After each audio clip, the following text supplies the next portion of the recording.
Hello guys, new blog. আজকুর যেভাবে রোদ দিয়ে গরমে আর টিকা যান না, আজ মনে কর সামরা আমরা জ্বালাই দিত। আমিও বই থাকছি টিনের তলে, বইছি গরম দেখি লইতাম। কম্বল দিছি রোদ শুকানি, বসি যা গরম হইবার হই যা। রাত্রে হইল মেঘ, সারা গাড়ি বন্ধ করিয়া রাখা। গাড়ি চললেও হামাই যাব, মানে গাড়ি ফাঁসি দিব। ঘুম থেকে উঠিয়া দেখি মোবাইলে এক ধরো সিগনাল নাই। কই ভিডিও কি আপলোড দিতাম, মাথা নষ্ট হয়ে গেছে।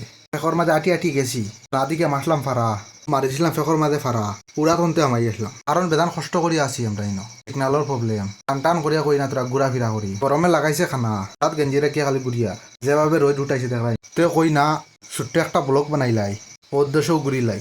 রাস্তার কন্ডিশন খুব খারাপ, ফেঁকে খালি তেলত মলত করে, গাড়ি তো চলেন না, টাইম পাস হন না। রাত করে মেঘে ফানি গিয়ে একদম বড় বড় নালাবো নিয়ে। তারপরে কই না সবজি কাটিলাই, সবাই মিলি জুলি কাটা চলে। আলু কাটা হয়ে গেছে, জিঙ্গা কাটা চলে। আমরা রাত করে খানি সবাই মিলিমিশি আমরা চলে। কোম্পানি থাকলে সব বাই বাই, পুরো এক ফ্যামিলির মতো আছি। তা বাদ দিয়ে কই না উঠে থেকে ঘুরিয়াই এখান রুম বানানি, মানুষ কেউ তাকই নাই কেন, উঠে থেকে বলে ফানি করে। ও আর এখান তোর ভিডিওত দেখাইছিলাম কিনো আসুন মানুষ আবার, কই রুমে কে আসুন দেখিয়াই, রুমের ভিতরটা সবাই দেখাইলাই। দেখি না একজনও আসুন, ফিল্ম দেখাম নকর চলে। তো কই ডিস্টার্ব করিয়া লাভ নাই, যাই কি আবার রিটার্ন। তিনের একজন মেশিনের লাইন ধরিয়া, তো আগেও দেখাইছি এটা। এটার বাগান পুরো ভাঙ্গিয়া শেষ, মালিকে ডিমান্ড করছে ওখান দেখলেন হাই রে গোয়া গাছ। একটা ব্লগ বানাইছি গাইজ, সাপোর্ট করিও।